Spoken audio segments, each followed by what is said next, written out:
guys, I'm DK. Welcome to my YouTube channel at DK012 Crump Dance. Today I'm going to talk to you about dance theories. Now, step number one, why we need dance theories is because of most of the time we want to dance, but on how we start dancing, we fail to motivate, we fail to dance most times, but this is the crump dance theories that I use or any other person can use. So number one of it is the most important, motivation. I know motivation, what we need, we can watch a movie for motivation.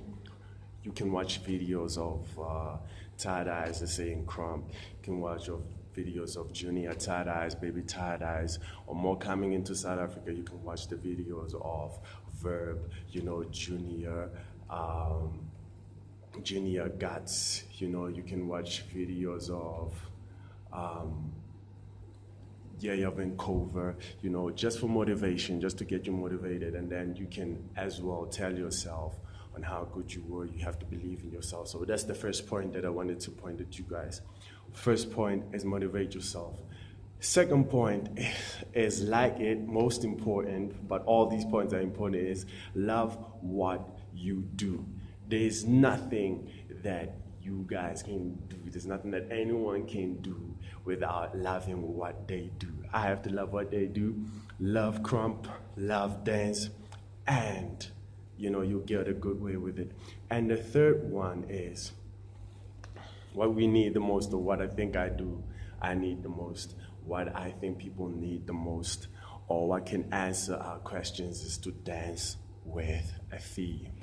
I know to theme our dances is probably maybe difficult, but this is how I find dancing with the theme. I know the dances out there are made because of what is happening around the world, but how I dance is that I can make up a dance on what I feel in my life, or what has happened in my life, a certain event that I want people to hear, a certain event that I want to share to the audience, because they're important, and then after that, making moves to say that to them, to portray that, so that's a theme on itself. Why is this important? Because it saves me time, it saves me energy, and again, I say something to my audience, and my audience can say something back to me. And again, the time that I want to spend on stage, for example, if I do freestyle, if I start by freestyling, I may think that because I'm freestyling, I'm moving fast, or I'm so tired that I consumed a lot of time. But to find out that maybe I dance for less than a minute, or I dance for 55 minutes. When I mean less than a minute, I mean like 35 minutes.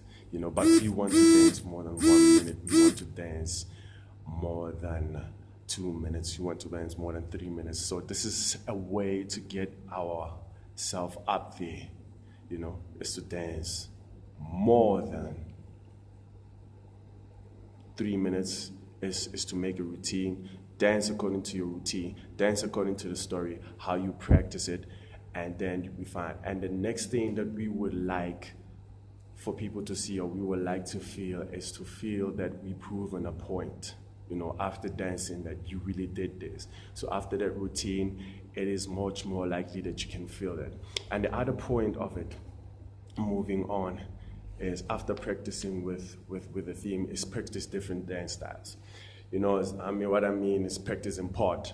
So you can practice a wave, because you're not doing a wave well on the other side. You practice in crump, you practice your jabs, you practice your stomps, you practice your pose, your facial expression, you practice, you can even get to the point where you practice,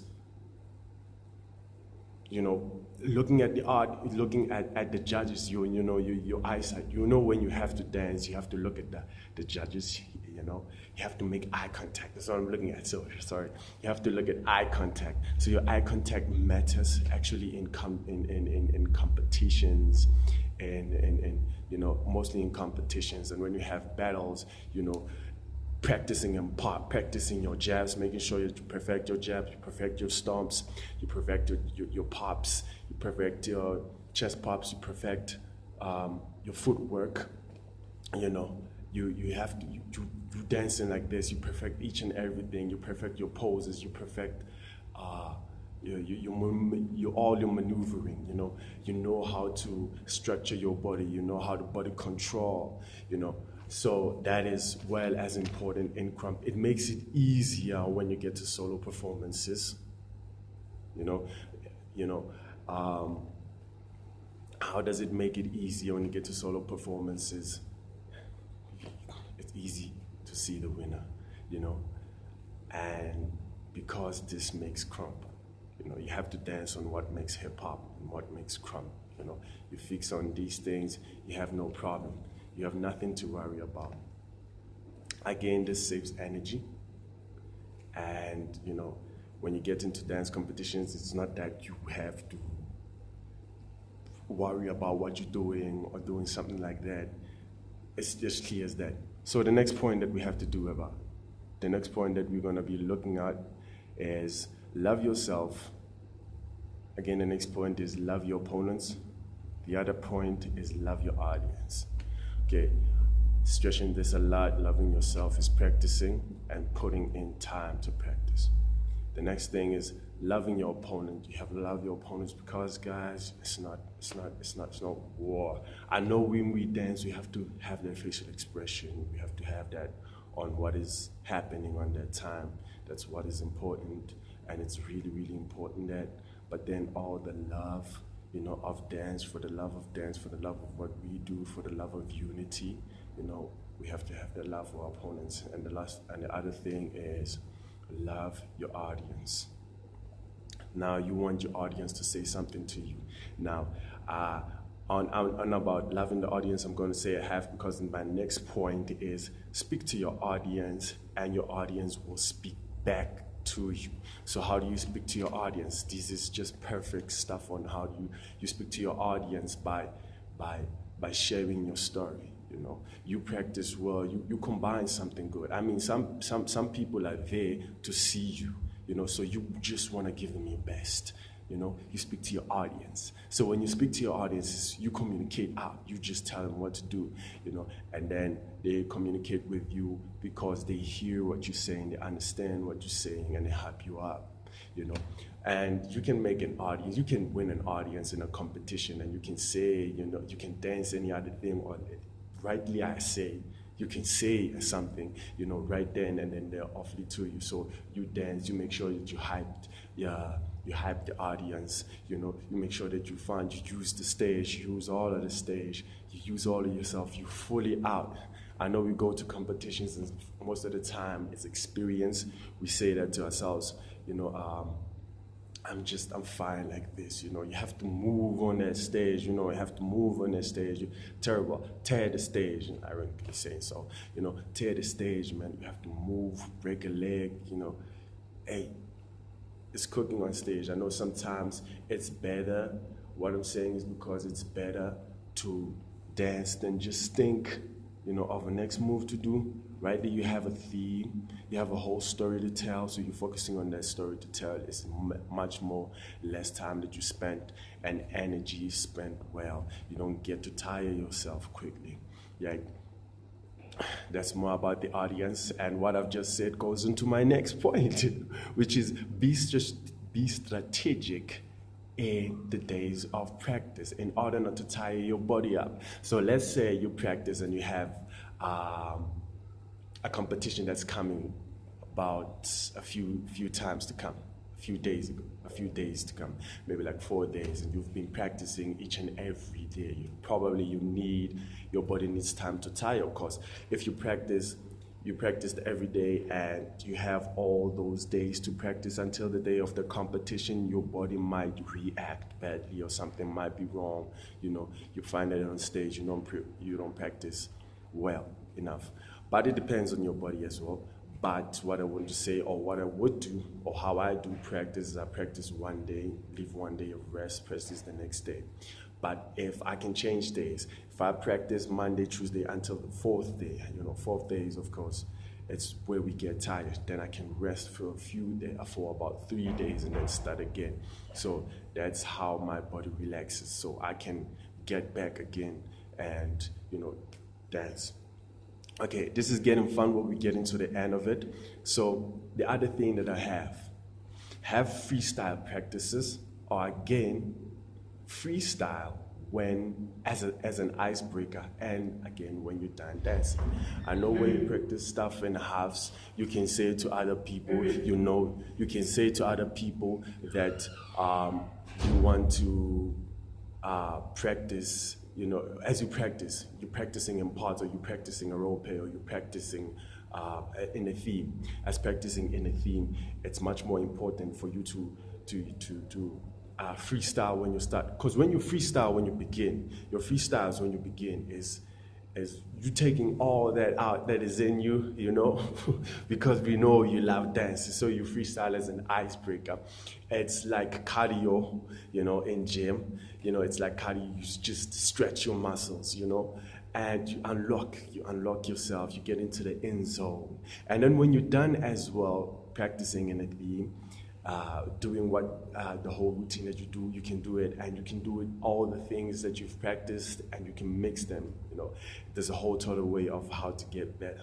But let me not get ahead of myself. We're almost done. And after having to practice in your theme or routine, you have this session as a close. But the other thing that I wanted to point out is, give yourself time to improve. Most of us, we don't give ourselves time to improve. We have to understand we don't improve in the same way. Though we can do certain things as much time in a day, we cannot improve in a day. So you do this thing today, you didn't improve, you try it again tomorrow. You don't improve, you give it a little bit of time. You try it again, you practice it again. So probably it will get much more better. Well, I didn't think that I would be this long speaking to you. I thought it would be such a short time. But thank you for that. And then the other point that I wanted to point out with you is, when practicing, don't think about the beat more than the moves.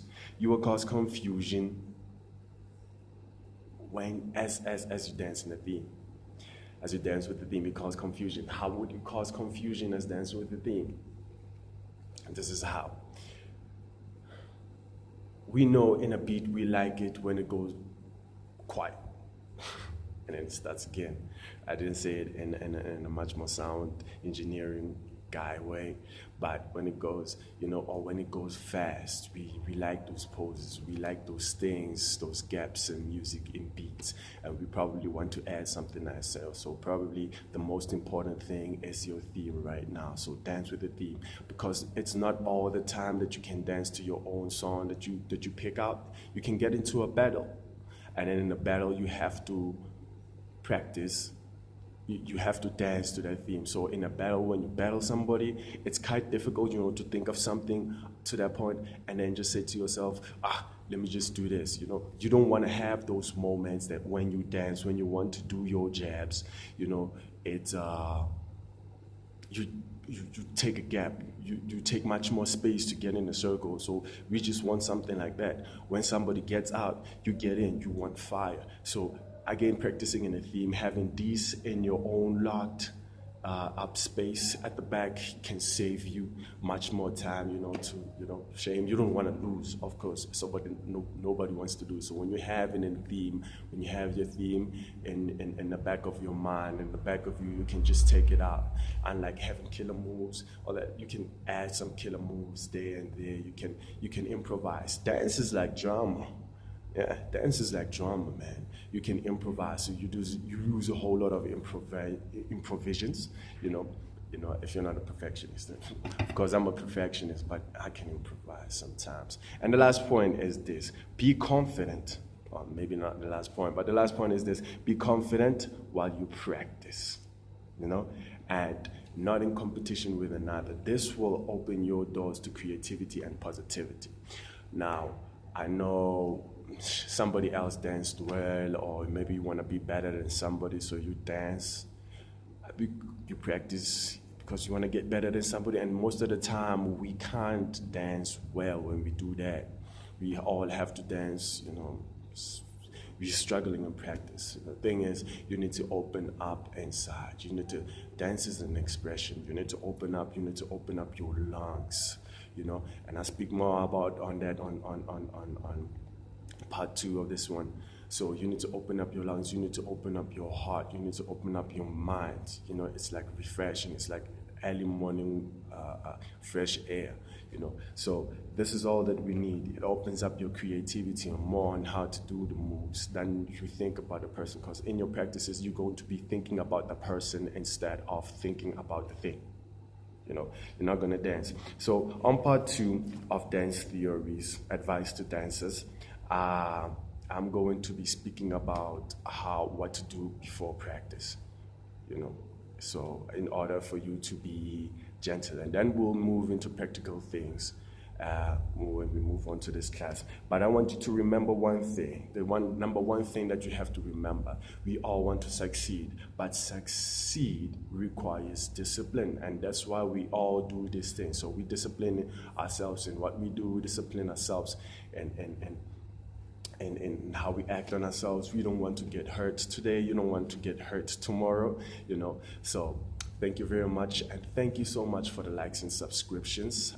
Know that you like the details that I'm putting up, you like the content up here, and I'm going to be giving you much more hard content like that you have seen. Peace out.